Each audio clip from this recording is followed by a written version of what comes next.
Young ছিলাম, ভুল decision নিছি।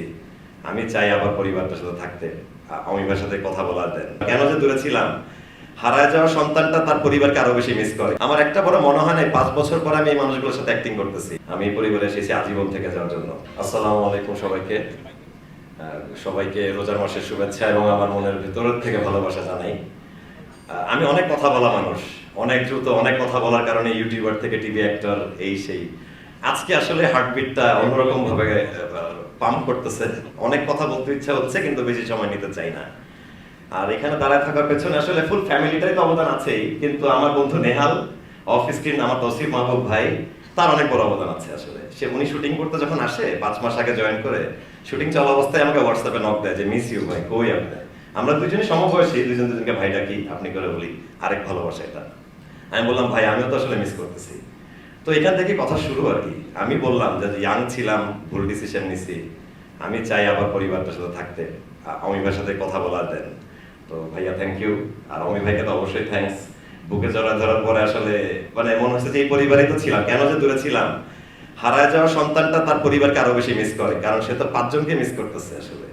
ওই জায়গাটা আমি বুকে ধারণ করে রাখছিলাম। আর যখন অভিনয় করতে আসি চ্যাপ্টার 10-এ, আমার একটা বড় মনে হয় না 5 বছর পরে আমি এই মানুষগুলোর সাথে অ্যাক্টিং করতেছি। 5 বছর অনেক বড় সময়, আমাদের চেহারা বদলে গেছে, শরীর স্বাস্থ্য বদলে গেছে, কিন্তু আসলে মনটা যদি আগের জায়গায় পড়ে থাকে, আগের জায়গায় জয়েন করার কোনো ব্যাপার না, এটা আমার বিশ্বাস। এবং আমি এই পরিবারে এসেছি চলে যাওয়ার জন্য নয়, আমি এই পরিবারে এসেছি আজীবন থেকে যাওয়ার জন্য। ইনশাআল্লাহ থাকবো। আমি একটা ছোট এক্সাম্পল দিতে চাই যে আমাদের ক্যারেক্টারগুলোর মধ্যে কিরকম ভ্যারিয়েশন আছে। জাস্ট আমার মনে হয়েছে বলি, একটু শেয়ার করি। ক্যাপ্টেন প্ল্যানেট আমার ছোটবেলার খুব একটা পছন্দের অ্যানিমেশন, একটা কার্টুন। 5টা মানুষের রিং এর পাওয়ার, তারপরে একটা জিনিস ঘটে। সো আমাদের মধ্যে আর্থ হচ্ছে কাবিলা, জিয়াউল হক পলাশ। মাটির মানুষ, মাটি দিয়ে আমরা তৈরি, মরে গেল মাটিতে মিশে যাব। মাটির পাত্র যত রকম শেপ দেওয়া সম্ভব, অনেক কিছু দেওয়া যায় না। পলাশ এমন কোন এক্সপ্রেশনস নাই যে পারে না আমার দেখা। So Kabila is the best, best player আমার মনে হয়। ফায়ার হচ্ছে আমি নিজেই আরেফিন ক্যারেক্টারটা।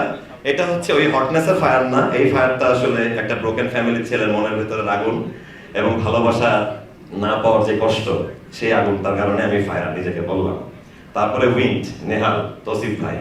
বাতাস অনেক ইম্পর্টেন্ট একটা ব্যাপার। নৌকার পাল বলেন, প্লেন বলেন, বাতাস আপনাকে গাইড করে, সেদিকে নিয়ে যায়। তসিফ ভাইয়ের উপস্থিতি মানে এই সমুদ্র বাতাস, এবং এদিকে আমরা যাব, এটাই আমরা করব, সবাইকে শপিং করে দিব, এই ডিসিশনগুলো নেহাল নেয়। তারপরে হচ্ছে ওয়াটার, হাবু ভাই, ইনোসেন্স। পানি হচ্ছে সহজ সরল, হাবু ভাই ক্যারেক্টারটা সহজ সরল এবং দারুণ, মানে দারুণ, তার ইনোসেন্সটাই তার পাওয়ার। এরপর আসে হার্ট, হার্ট আমাদের পাশা ভাই, মার্জুক রাসেল ভাই। ভাইয়া off screen and on screen একটা লাইফস্টাইল, শুধু একটা নাম না। অফ স্ক্রিন সে একটা দারুণ মানুষ, একটা টিচার। আমি তাকে মিস করতাম যে অনেক কিছু শেখা জানা বাকি রয়ে গেল। তার সাথে 2 দিন শুটিং করতে পারলে 2টা টপিক নিয়ে কথা বলতাম, জানাশোনা হতো।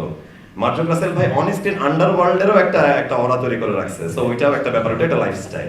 যাই হোক, এই 5টা রিং এর পাওয়ার, এবং আরেকজন মানুষ আছে শুভ ভাই, সে আমাদের 5 জনের সাথেই রয়েছে। তাকে আমি আলাদা করে ডিফাইন করতেছি না, বাট আমরা সবাই তার সাথে জড়িত। সো রিং এর পাওয়ার মিলায় কম্বাইন্ড হয়ে যে ক্যাপ্টেন প্ল্যানেট, কাজল আরেফিন, আমি আমাদের ক্যাপ্টেন প্ল্যানেট।